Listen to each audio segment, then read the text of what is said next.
On va partir maintenant du côté de Bruxelles, qui attend aussi avec impatience les résultats de ces élections. On rejoint notre correspondante, Alix Le Bourdon. À quelle heure, Alix, connaîtrons-nous la répartition des sièges de ce nouvel hémicycle et quels sont les enjeux ? Eh bien écoutez, à l'heure où je vous parle, les bureaux de vote ont fermé dans 17 pays européens, ce qui représente à peu près en poids la moitié du Parlement européen. Il est donc trop tôt pour avoir une projection de ce à quoi pourrait ressembler le futur hémicycle européen. Pour ça, il va falloir attendre après 20 h et même pour des chiffres plus précis, après 23 h, lorsque le dernier bureau de vote fermera dans l'Union européenne. Et ce ne sera pas dans n'importe quel État membre, puisque ce sera en Italie à 23 h. L'Italie et sa présidente du Conseil, Giorgia Meloni, seule dirigeante tête de liste pour ces élections européennes, avec son parti post-fasciste Fratelli d'Italia. On va avoir bien sûr un œil particulièrement attentif ce soir à l'extrême droite de l'échiquier politique. Et puis il y a quelqu'un d'autre qui va regarder ces projections et ces résultats avec beaucoup d'attention. C'est Ursula von der Leyen, la présidente de la Commission européenne, dont l'avenir à la tête de l'institution dépend des équilibres qui vont sortir des urnes ce soir. Même si son groupe politique, le Parti populaire européen, arrive en tête de ce scrutin, il n'est pas dit qu'elle puisse rempiler pour un second mandat. Alors voilà, ça c'est évidemment très intéressant de voir que dans la foulée de ces élections européennes, alors déjà on a un Parlement, un hémicycle qui a une coloration particulière, mais toutes les autres institutions sont décidées, y compris l'exécutif, quelle politique pour les 5 ans à venir aussi nous décidons en votant. Madame González-Laya, en effet, il va y avoir un agenda qui va s'accélérer à partir des élections européennes. Oui, parce que quiconque sera élu va trouver un agenda sur la table. Et cet agenda a 4 pièces majeures.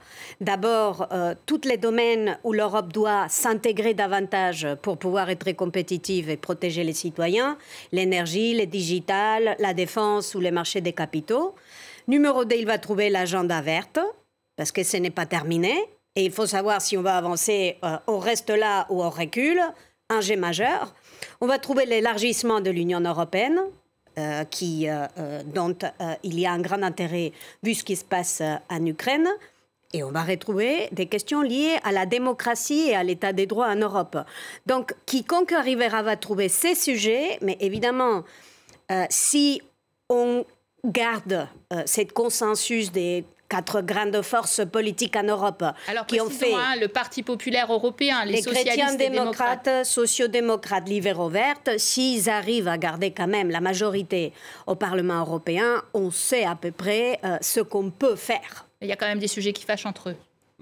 Et il y a des questions qui intéressent beaucoup les Européens qui votent aujourd'hui, Jean-Claude Trichet, c'est les questions économiques et les questions de pouvoir d'achat. Alors, est-ce qu'en votant, les Européens aujourd'hui votent pour des questions très pratiques, des politiques qui vont avoir un effet sur leur vie quotidienne ? Je crois que l'une des raisons de l'importante participation que nous observons, c'est qu'effectivement, beaucoup d'éléments concernent la vie quotidienne. L'inflation est évidemment un élément majeur.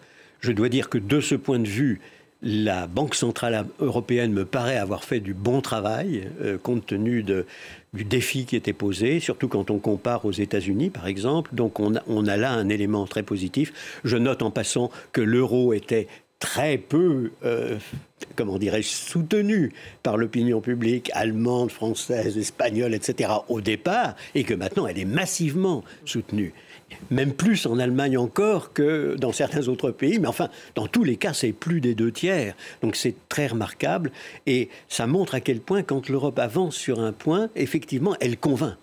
Mais au total, je note en effet, parmi ce que les Européens pensent, que la lutte contre la pauvreté ou la lutte pour le pouvoir d'achat est l'un des éléments majeurs, l'un des 4 éléments majeurs. On a la santé aussi, les jobs et la défense. Et les 4 points sont là à peu près au même niveau, qui montrent en effet une mobilisation importante, me semble-t-il, de l'attention. Par ailleurs, 60%, selon les eurobaromètres, 60% des Européens considèrent importantes ces élections. Donc il n'est pas trop surprenant que nous voyions une certaine augmentation de la participation. Alors justement, côté français, il y a